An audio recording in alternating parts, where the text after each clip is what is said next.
mu'akkira. Yang kendala pertama, istriku mandul, udah tua lagi.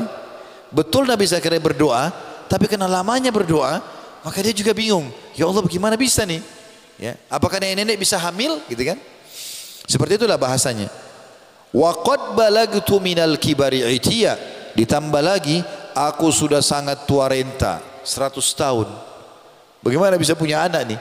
Artinya kalau bahasa kita, spermaku masih bisa enggak ini? Ya. Membentuk manusia enggak? Gitu kan? Masih ada komponen itu Kak dengan umur ini. Tapi bahasanya santun dalam Al-Qur'an, gitu kan? Maka dikatakan, qala kadzalika qala rabbuka huwa 'alayya hayyin. Jibril berkata kepada Zakaria, wahai Zakaria, Tuhanmu telah berfirman, itu mudah bagiku. Wa qad khalaqtuka min qablu wa lam taku syai'a. Aku sendiri pernah ciptakan kau hai Zakaria dari sesuatu yang tidak ada jadi ada. Ya. Maka saking gembiranya Nabi Zakaria beliau mengatakan, qala rabbi ja'alli ayah. Wahai Tuhanku, berikan aku tanda-tanda kalau istriku hamil. Kata ulama tafsir, jangan dia mual ya Allah. Bukan cuma mual muntah-muntah perutnya besar. Hari pertama engkau kasih dia hamil, beritahukan aku tanda-tanda. Jadi tidak usah tunggu lagi perutnya besar, karena gembiranya. Allah bilang, qala ayatuka alla tukalliman nasa thalatha layalin sawiya. Ya. Tanda-tanda kalau istrimu hamil, nanti kamu tidak akan bisa bicara selama 3 malam. Jadi begitu istrinya hamil, Nabi Zakaria hilang suaranya. Tapi ini kisah Nabi Zakaria ya. Kalau suara antum hilang bukan itu ya. Ini kisah Nabi Zakaria alaihissalam. Dalam ayat lain Allah ceritakan masih kisah Nabi Zakaria, surah Al-Anbiya surah nomor 21 ayat 89 sampai 90 bunyinya begini. A'udzu billahi minasyaitonir rajim. Wa Zakaria idh nada rabbahu rabbi la tadarni fardan wa anta khairul warithin. Wahai Tuhanku, penciptaku, jangan biarkan aku sendirian. Aku mati enggak ada keturunan nih ya. Dan kau sebaik-baik pemberi warisan. Fastajabna lah. Maka kami ijabah permintaannya itu. Wa wahabna lahu Yahya. Dan kami berikan dia sosok anak yang kami berikan nama Yahya. Ini yang plusnya ya. Tadi dia minta anak laki-laki perempuan bisa. Allah kasih laki-laki. Dikasih tambah Yahya. Di ayat ini Allah tambah wa aslahna lahu zauja, dan kami perbaiki keadaan istrinya. Kata ulama tafsir, mandul jadi subur, tua lemah jadi kuat. Dan pada saat itu istri Nabi Zakaria, kata sebagian ulama tafsir, rewel, suka marah, berubah menjadi baik gitu. Ini diantara doa kata ulama yang sangat bagus, kita mendoakan pasangan mengatakan aslih li zauji. Kalau perempuan mengatakan untuk suaminya, ya Allah perbaikilah suamiku. Atau kita laki-laki mengatakan buat istri kita, aslih li zaujati, ya Allah perbaiki keadaan istriku.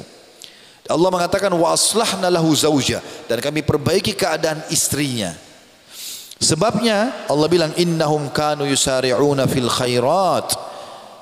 Karena mereka kami ijabah begitu karena mereka suka berlumba-lumba dalam melakukan kebaikan. Wa yad'unana ragaban wa rahaba wa kanu lana khashiin, dan mereka selalu berdoa kepada kami penuh rasa semangat berdoa dan rasa takut tidak diijabah, dan mereka selalu khusyuk kepada kami. Itu pelengkap daripada bahasan surah Maryam, surah Al-Anbiya tadi. Juga dijelaskan plus yang lain. Ingat Nabi Zakaria hanya minta anak saja. Allah kasih anak laki-laki, Allah kasih nama Yahya ya. Allah perbaiki istrinya gitu kan. Nanti di ayat lain surah Al-Imran surah nomor 3 ayat 38 sampai 41, di situ Allah kasih lagi plus Nabi Zakaria karena dia sabar sampai Allah ijabah. Allah bilang a'udzubillahi minasyaitonirrajim, hunalika da'a Zakaria rabbah. Pada saat dia Zakaria masuk ke mihrabnya Maryam, dia lihat ada makanan ya, kemudian Maryam bilang itu dari sisi Allah, maka disitulah Zakaria berdoa kepada Tuhannya, qala rabbi habli min ladunka dzurriyyatan thayyibah. Wahai Tuhanku, karuniakan aku dari sisimu keturunan yang baik-baik. Keturunan baik laki-laki perempuan tidak masalah. Innaka sami'ud du'a, kau sangat mendengar permohonan hamba-hambamu. Fanadathul malaikatu huwa qa'imun yusalli fil mihrab. Maka Zakaria pun dipanggil oleh malaikat Jibril alaihissalam sementara dia sholat di mihrabnya, tempat ibadahnya.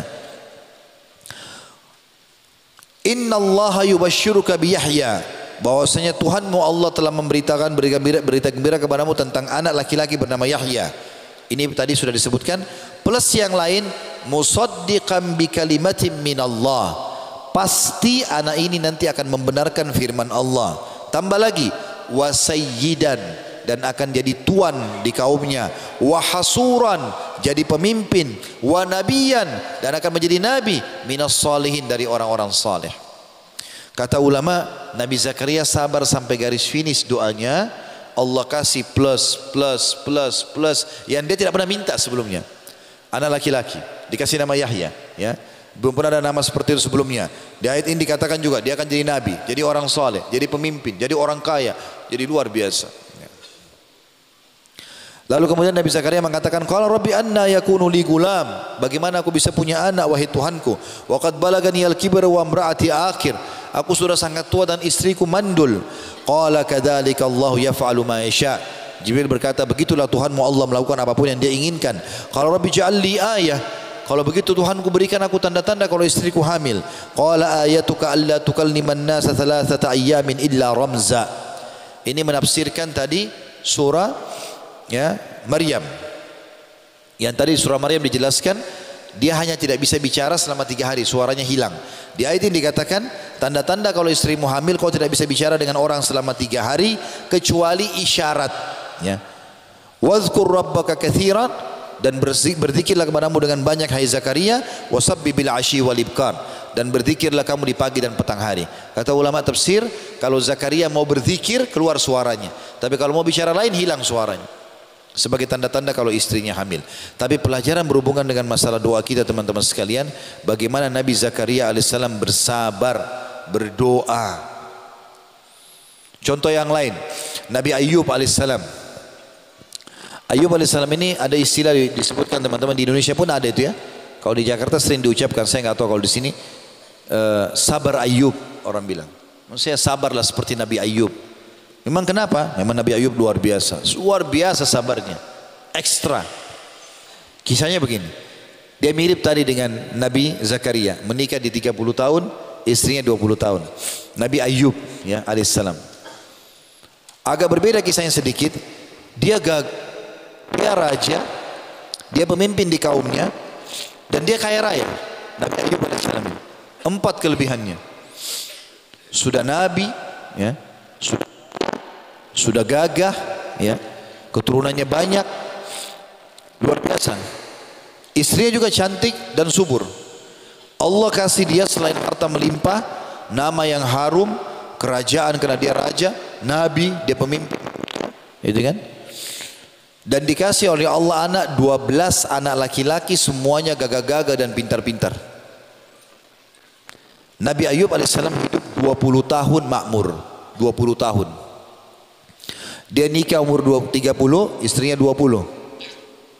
Sampai umur 50 tahun. Nabi Ayyub menikah umur 30 tahun, 20 tahun dia makmur, nggak ada masalah hidupnya. Bersampai umur berapa? 50. Istrinya umurnya 40. Hari pertama di tahun 51 dari umurnya, dalam 3 hari Allah hilangkan semuanya nikmat itu. Semuanya. 3 hari. Hari pertama Allah kasih Nabi Ayyub alaihissalam penyakit kusta, lepra. Menular, semua badannya rusak, dari kepala sampai kaki. Rambutnya rontok semua. Rambutnya rontok. Menular, semua kaumnya lari, nggak ada yang mau dekati Nabi Ayyub alaihissalam. Hari pertama hilang semua ini. Orang dulunya tadi dekat, nyanjung, hilang semua, pergi. Hari kedua dari umur yang 51 ini, anaknya yang 12 orang lagi makan di satu ruangan, rubuh atap rumahnya, mati 12-12-nya. Hari kedua nggak ada anak, anaknya mati semua. Ada orang mungkin anaknya mati 1, 2, ini 12 mati semua. Nggak ada penyakit, nggak ada apa ini. Hari ketiga Allah datangkan hama dan badai. Uniknya hanya kena perkebunan dan peternakannya Nabi Ayyub. Kaumnya nggak ada yang kena. Semua ratusan unta, sapi mati. Semua pohonnya habis kena hama. Dalam 3 hari habis semuanya. Tapi subhanallah, Nabi Ayub alaihissalam menyambut dengan senyum. Tidak pernah keluh kesah. Lisannya diam, tetap berzikir. Ikhtiariyah. Dia coba berobat tapi nggak pernah keluh kesah. Istrinya juga tinggal sama dia. Cuma berdua. Nggak ada orang temani sama sekali. Berjalan kurang lebih 18 tahun. 18 tahun tidak ada keluh kesah. Istrinya bilang, wahai Nabiullah. Baik istrinya, salihah. Sabar sama dia, Masya Allah. Istrinya mengatakan, wahai Nabinya Allah. Mintalah kepada Allah. Berdoa. Minta sama Allah supaya diangkat penyakit Anda. Gak usah minta anak, gak usah minta harta. Saya siap sabar. Supaya Anda sembuh bisa berdakwah lagi. Itu saja. Apa kata Nabi Ayub alaihissalam? Wahai istriku, berapa tahun dulu kita dalam nikmat? Kata istrinya 20 tahun. Sekarang berapa tahun? Kata istrinya 18 tahun. Kata Nabi Ayub alaihissalam, saya masih malu minta sama Allah. Saya masih malu minta sama Allah. Maka istrinya diam. Setelah 20 tahun teman-teman sekalian. Jadi sudah 20 tahun diuji sama Allah. 20 tahun dia lalui juga masa cobaan. Ini yang tadi saya bilang ya, kalau sampai antum sabar di garis finishnya, berdoa sabar sampai Allah ijabah, antum dikasih cobaan, sabar sampai nanti Allah keluarkan, karena Allah mengatakan fa inna ma'al usri yusra, di setiap kesulitan ada kemudahan, maka nanti Allah kasih antum plus banyak yang membuat antum lupa penderitaan antum selama ini. Dilupain semuanya. Nabi Zakaria tadi waktu dikasih Yahya, lupa semua penderitaan 70 tahun berdoa. Allah kasih anak, nabi, soleh, pemimpin, luar biasa. Nabi Ayub begitu. Perhatikan teman-teman dalam surah Al-Anbiya, surah Nabi-Nabi, ini manusia yang wajar kita jadikan contoh. Suri toladannya manusia. Surah nomor 21 ayat 83 sampai 84. Setelah 20 tahun, Nabi Ayub berdoa begini. A'udzubillahi minasyaitonirrajim. Wa ayyuba idnada rabbahu anni massaniyad dur wa anta arhamur rahimin. Pelajari kisahnya Ayub, kata Allah. Sewaktu dia berdoa dengan Tuhannya, dia mengatakan, wahai Tuhanku, aku telah ditimpa sakit ini, tapi kau zat yang maha penyayang. Apa makna kalimatnya kata ulama tafsir? Nabi Ayub enggak bilang, ya Allah, kau sudah kasih saya nikmat 20 tahun, sekarang kau kasih cobaan 20 tahun, sudah imbas nih ya Allah. Enggak bilang begitu. Dia bilang, ya Allah, aku telah ditimpa penyakit dan kau zat yang maha penyayang. Artinya kalau kau mau angkat silakan, kau masih mau coba saya enggak masalah. Apa yang terjadi? Kata Allah, fastajabna lah, maka kami ijabah permintaannya. Perhatikan, tadi Allah hilangkan nikmatnya Nabi Ayub berapa hari? 3 hari. Masih hidup gak ini? Hah? Masih hidup ya? Jangan sampai antum mengkhayal orang. Saya sudah seru-serunya cerita ternyata mengkhayal kemana-mana. Tadi nikmatnya Nabi Ayub diangkat oleh Allah dalam 3 hari. Sekarang setelah 20 tahun Nabi Ayub sabar, Allah kembalikan semua dalam 3 hari juga. Dan double. Perhatikan, Allah di hari pertama, kan dia tadi nikah 30 tahun, nikmat 20 tahun berarti 50 ya. Dicoba 20 tahun berarti sekarang umurnya berapa? 70. Hari pertama tahun 71 Allah munculkan di bawah ranjangnya Nabi Ayub mata air. Lalu Allah suruh Nabi Ayub mandi dengan mata air itu. Begitu diusap badannya, hilang semua kustanya. Tumbuh rambutnya lebih gagah daripada 20 tahun yang lalu. Satu hari. Hari kedua kaumnya dengar semua, oh Nabi Ayub sudah sembuh. Datang semua. Apa yang mereka lakukan? Seperti kita biasa kalau orang datang kepada tokoh masyarakat. Ada yang bawa unta 3 ekor, ada yang bawa sapi 5 ekor, ada yang hadiahkan kebunnya karena gembira. Gara-gara hibahnya orang ini, pemberian orang, maka hartanya Nabi Ayub di hari kedua itu lebih banyak daripada 20 tahun yang lalu. Pemberian orang, gak kerja apa-apa. Sampai sebagian ulama mengatakan Allah membiarkan kaumnya kerja 20 tahun kumpulin harta untuk Nabi Ayub. Nabi Ayub dicobaan, mereka kasih semua itu. Kekayaan double. Hari ketiga, istrinya yang umurnya sekarang sudah 60 tahun hamil. melahirkan kembar-kembar sampai dapat 24 anak laki-laki. 12 mati, Allah ganti 24. Ini ayatnya, masih di Al-Anbiya tadi, saya baca lanjutannya. Allah bilang, fastajabna lah, maka kami angkat, kami ijabah doanya Ayub. Apa yang dilakukan? Fakashafna ma bihi min dur, kami angkat penyakitnya langsung dengan mata air tadi.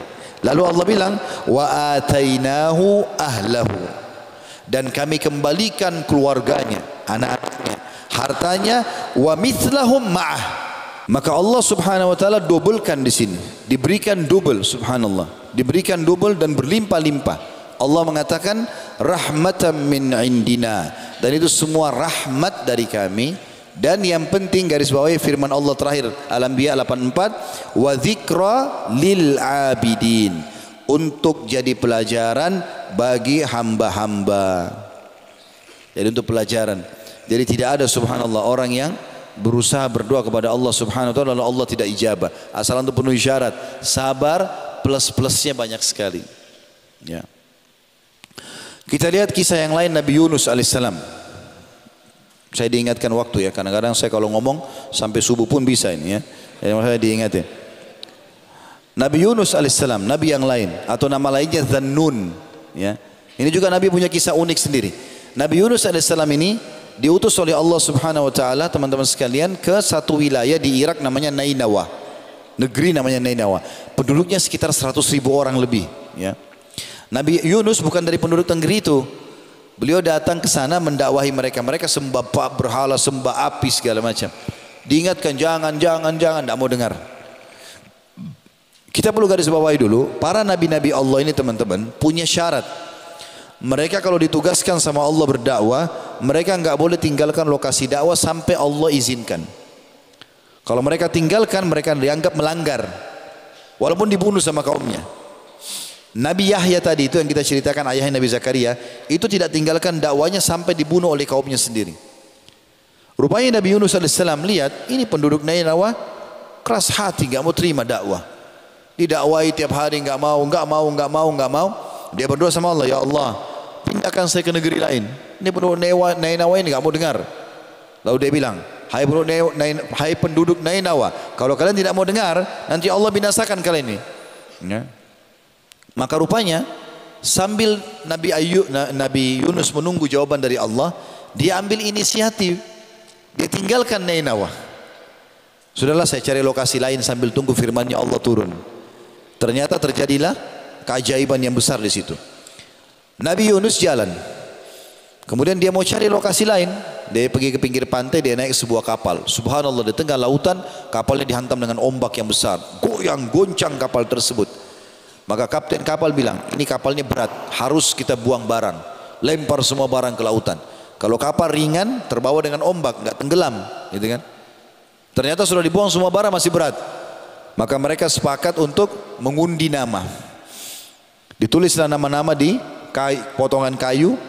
Setiap kali diundi, nama Nabi Yunus keluar. Artinya dia harus loncat ke lautan. Begitu terus. Waktu pertama keluar, orang-orang tahu ini Nabi Yunus. Mereka tahu ini Nabi Allah. Ada di kapal itu orang kenal. Mereka mengatakan, ini nabinya Allah, nggak mungkin dia. Undi lagi. Kalau nama seseorang di antara kita yang keluar, kita pasti loncat. Jangan dia. Tapi nama Nabi Yunus masuk lagi. Diundi lagi yang kedua kali, namanya Nabi Yunus sampai 10 kali. Nabi Yunus akhirnya mengatakan, mungkin ini peringatan dari Allah. Maka dia pun naik di pinggir kapal. Begitu dia mau loncat, ikan paus Allah datangkan menelan dia. Allah ceritakan kisah masyhur Nabi Yunus alaihissalam masuk di perut ikan. Kata Allah SWT, kalau bukan termasuk dia orang yang banyak berzikir, maka tentu dia akan di perutnya ikan tersebut sampai hari kiamat, gitu kan? Dan ternyata setelah Nabi Yunus alaihissalam, teman-teman sekalian, dalam perut ikan tersebut dia bertobat kepada Allah, dia yakin itu kesalahan. Maka terjadi juga sesuatu di negerinya dia di Nainawa tadi. Waktu Nabi Yunus pergi, Allah datangkan badai besar, gelap langit, air sudah mulai keluar dari bumi, patung-patung mereka hancur, air sudah mulai naik, orang semua melarikan diri seperti biasa kalau tadi gempa dan longsor, orang lari. Ini kemarin subhanallah saya ingatkan, karena banyak masalah ini terjadi kita di Indonesia. Maka saya bilang, renungi kisah Nabi Yunus, hai muslimin. Kata Allah SWT dalam Al-Quran, banyak kaum yang hancur, negeri yang hancur pada saat datang peringatan Tuhan mereka, kecuali kaumnya Yunus. Mereka berhasil selamat. Kenapa selamat? Apa sebabnya? Air sudah keluar, langit gelap, badai sudah datang. Rupanya pemimpin negeri itu dia lihat kekacauan, kaumnya lagi lari sana sini, orang ketakutan, anak kecil menangis, ibu-ibu lari. Dia naik ke atas bangunan tinggi, tiba-tiba dia bilang begini, berhenti, berhenti, jangan ada yang lari. Orang lihat dia, ini pemimpinnya, berhenti semua orang. Ini dalam kondisi air naik ini, berhenti. Nggak ada gunanya kalian lari, nggak ada gunanya. Inilah yang diancamkan oleh Nabi Yunus ini. Kita kemarin tidak mau beriman sama dia, dia sudah ingatkan kita, akan datang badai, akan datang begini, akan datang begini. Ini peringatan. Solusi yang paling baik dari saya, kalau kalian mau dengar, kita sujud semua, kita nyatakan beriman kepada Tuhannya Yunus. Kita lihat hasilnya. Satu negeri itu 100.000 orang sujud semua, menyebutkan beriman sama Allah, langitnya jadi terang, airnya jadi hilang. Solusi terbaik untuk gempa dan segalanya. Bukan lari, berdoa sama Allah pada saat itu. Itu Allah sebut dalam Al-Quran, subhanallah. Yang jelas, selamatlah mereka. Yang terjadi, Yunus alaihissalam juga Allah keluarkan dari mulut ikan tadi. Terus Nabi Yunus bertaubat, ya Allah maafkan, ya Allah maafkan, nangis sampai doanya la ilaha illa anta subhanaka inni kuntu minadh dhalimin. Kata Nabi SAW, siapa yang baca ini di doanya pasti diijabah sama Allah. Antum sebelum berdoa baca doa Nabi Yunus, la ilaha illa anta subhanaka inni kuntu minadh dhalimin, lalu minta hajat antum, itu akan diijabah sama Allah. Ya. Maka Allah keluarkan dia dari mulutnya ikan tersebut dalam kondisi lemah, tidak berpakaian. Allah datangkan dia ke dalam sebuah pohon. Pohon itu kemudian dicabut daunnya, dijadikan pakaian. Lalu dia lewat sedikit, dia temukan ada sapi, kantong susunya banyak, diminumlah. Lalu kemudian dia temukan pohon labu, yaktin dalam Al-Quran. Lalu dia makan buah labu tersebut. Kemudian dia pulang ke kaumnya. Dia kembali ke negeri. Dia niat ingin berdakwah. Sementara kaumnya juga sudah beriman. Maka bertemulah dua. Dengan kekuasaan Allah SWT ini akhirnya kaumnya beriman. Nabi Yunus juga kembali di lokasi dakwanya.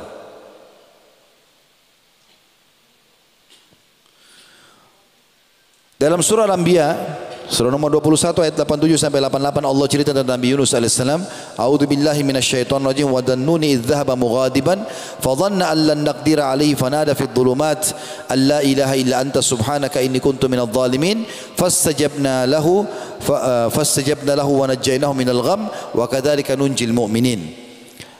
Dan Dhannun atau Yunus pada saat dia pergi meninggalkan kaumnya dalam keadaan marah, dan dia mengira kami tidak akan menghukumnya atau mempersempit untuknya, maka dia pun memanggil kami dalam kegelapan, tidak ada Tuhan yang berhak disembah kecuali Engkau ya Allah, Maha suci Engkau, aku termasuk orang-orang zalim. Dia akui kesalahannya, dia berdoa sama Allah, dia mengaku kesalahannya.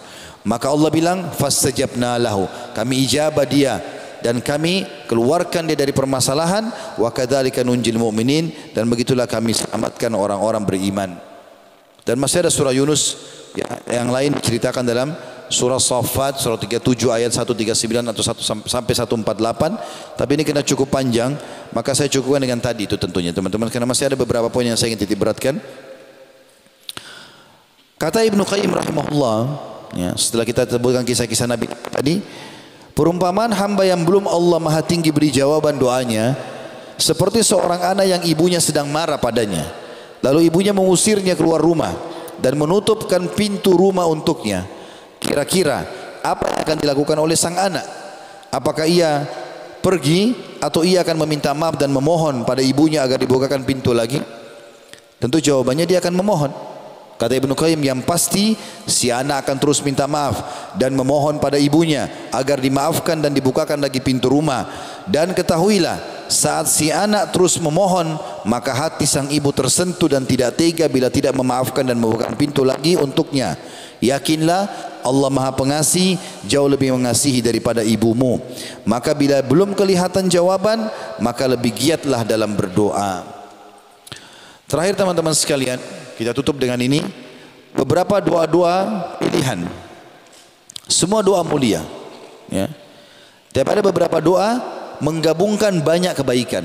Seperti misalnya, ada pernah sahabat berkata pada Nabi SAW, ya Rasulullah, beritahukan kepadaku doa yang bisa menggabungkan semua kebaikan dan melindungi aku dari semua keburukan. Doa satu, tapi bisa gabung semuanya.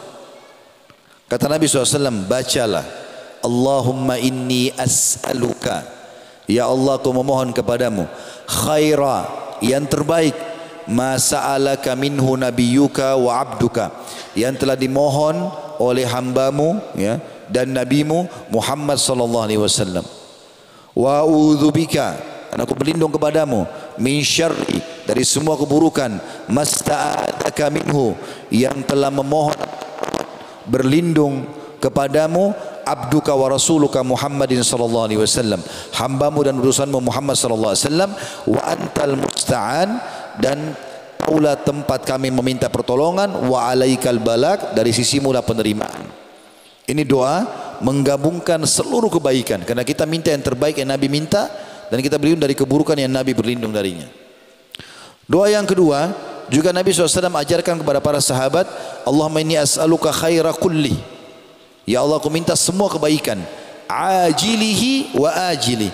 Pertama pakai ain, ajil ya sesuatu yang dekat, wa ajil sesuatu yang masih jauh. Ya Allah aku minta semua kebaikan yang sudah dekat ataupun yang masih jauh. Wa a'udzubika minasyarri kulli, dan aku berlindung kepadamu dari seluruh keburukan, ajilihi wa ajili, ya yang sudah dekat ataupun yang masih jauh. Juga ada dianjurkan didoakan atau disebutkan dalam beberapa athar, Nabi SAW sebutkan, Allahumma ja'al kullu maqduri khaira, ya Allah jadikanlah seluruh takdirku kebaikan. Juga doa yang masyhur ya, yang Nabi SAW katakan, bacalah kalau kau sedang ingin supaya tidak diangkat nikmat darimu, Allahumma inni a'udzubika min zawali ni'amik, ya Allah aku berlindung kepadamu jangan sampai kau angkat nikmat-nikmatmu dariku, wa tahawuli afiyatik, dan beralihnya sehatku kepada sakit, wa fujaati nikmatik, dan tiba-tiba cobaanmu datang, wa jami'i sakhatik, dan semua murkahmu. Dan masih banyak tentu sekian banyak doa, di antaranya Rabbana atina fid dunya hasanah, Rabbana fil wadai, dan semuanya ini ada, tapi ini di antara doa-doa yang merupakan pilihan yang saya masukkan dalam tulisan saya. Ya Allahu alam. Kesimpulannya teman-teman sekalian, doa adalah senjata seorang muslim ya. Doa itu adalah perangkat untuk bisa berhubungan langsung dengan Allah, dan syaratnya mudah ya. Kita kalau mau minta sesuatu pada orang, maka kita selalu saja berusaha, kalau satu hajat misalnya kita minta dari wali kota, dari bupati, dari siapalah orang tokoh masyarakat sesuatu, mungkin kita akan pakai baju terbaik, kita akan susun kata-kata yang terbaik. Kalaupun disuruh tunggu, kita akan tunggu, walaupun sebulan, 2 bulan, kita akan tunggu hasilnya. Maka Allah Subhanahu wa taala pencipta langit dan bumi lebih mampu untuk itu. Kalau kita sakit, yang ciptakan kita Allah, yang ciptakan penyakit Allah, yang bisa sembuhkan hanya Allah. Kalau kita sedang punya nikmat, yang ciptakan kita Allah, yang ciptakan nikmat itu Allah, yang bisa pertahankan hanya Allah. Maka kita kembalikan semua kepada Allah Subhanahu wa taala dengan penuh keyakinan. Gak usah ragu, biidznillah taala. Baik, kita berdoa kepada Allah Subhanahu wa taala semoga majelis kita diberkahi olehnya dan dijadikan sebagai tambahan amal kita pada hari kiamat.